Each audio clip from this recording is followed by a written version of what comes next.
Cześć, wczoraj mój znajomy ze Stanów Zjednoczonych podesłał mi taką rolkę na Instagramie, która mówi o polskich imionach żeńskich. To wideo było dość wiralowe, miało dużo komentarzy, więc być może wy również je widzieliście. Pomyślałem, że spontanicznie nagram takie wideo, żeby trochę opowiedzieć wam o tym, jak to jest z polskimi imionami. Nie zapomnijcie włączyć napisów, a także pobrać wzbogaconej, pełnej transkrypcji, która znajduje się na stronie internetowej kanału polishwithradek.com. Tam znajdziecie też do pobrania darmowy e-book o tym, jak efektywnie uczyć się języków obcych. A teraz przyjrzyjmy się bliżej polskim imionom.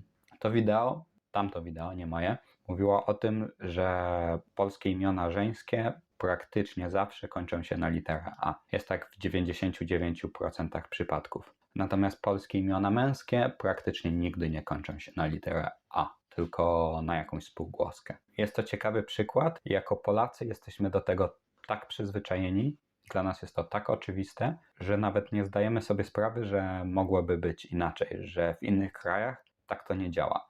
Więc kiedy mój kolega wysłał mi ten filmik, to pomyślałem, no tak, co w tym niezwykłego. Ale gdy pomyślę o imionach hiszpańskich, angielskich, włoskich, to rzeczywiście one nie podlegają tej regule. Zastanawiając się nad tym, pomyślałem o takich 3 przykładach, które mogą wam coś więcej na ten temat powiedzieć. W Polsce często mówimy, że wyjątek potwierdza regułę.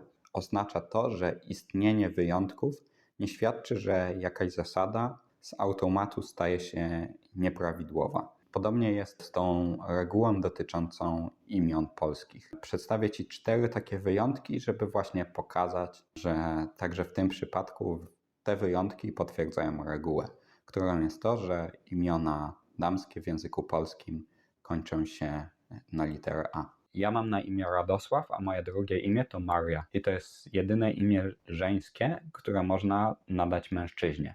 Jest to po części związane z tradycją chrześcijańską. Maryja była matką Jezusa i dlatego w Polsce, w kraju od ponad 1000 lat chrześcijańskim, spotyka się to imię, podobnie jak w krajach Ameryki Łacińskiej czy Hiszpanii, Portugalii, gdzie także to tak funkcjonuje. Tam znajdziecie raczej imię Maria. Po polsku mówimy bez akcentu, Maria. Więc moje 2 imiona to Radosław, Maria. Drugi przykład to przykład z literatury. Jedną z najpopularniejszych powieści w Polsce jest W pustyni i w puszczy. Została ona napisana przez polskiego noblistę, laureata Nagrody Nobla Henryka Sienkiewicza i była ona, i wciąż jest, jedną z głównych lektur w szkole podstawowej, którą czytają dzieci. I tam w tej książce, w tej powieści występuje 2 głównych bohaterów. Jednym z nich jest Staś, chłopak, a drugim Nel, dziewczyna. Więc Nel też jest tutaj dobrym przykładem, bo jest to imię żeńskie, które nadaje się dziewczynkom, które nie kończy się na literę A, tak jak 99%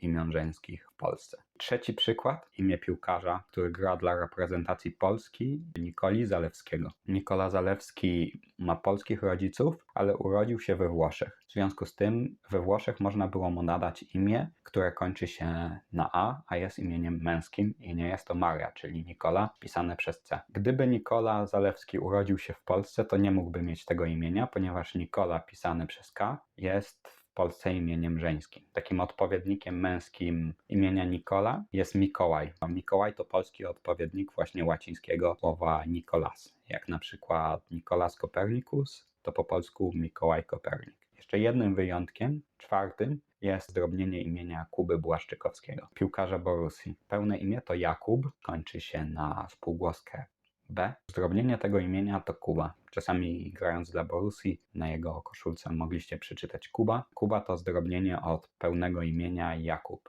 Czyli mamy to A na końcu, które jest typowe dla imion żeńskich, a w tym wypadku to zdrobnienie imienia męskiego. Możecie się zastanawiać, dlaczego tak jest, dlaczego ta reguła jest tak silna. Sam nie mam pojęcia, ale mam pewną teorię. W polskim języku nie ma rodzajników, w związku z tym, tak jak w języku hiszpańskim, czy włoskim, czy niemieckim, wiemy, czy dana rzecz jest rodzaju męskiego, żeńskiego, czy nijakiego, czyli neutralnego, ponieważ ma rodzajnik ella, illa, albo der, die, das. W języku polskim nie mamy tej informacji. W związku z tym ta informacja często jest zawarta w innym miejscu, w tym przypadku w postaci takiego elementu czy morfemu, który dodaje się na końcu słowa. I zazwyczaj jest tak, że nie tylko imiona, ale także rzeczowniki w języku polskim kończą się na samogłoskę A. Jak na przykład przyjaciel, przyjaciółka, nauczyciel, nauczycielka.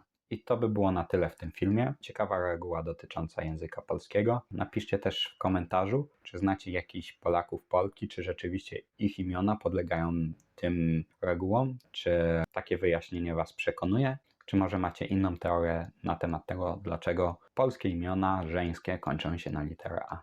Dzięki i do usłyszenia w następnym wideo.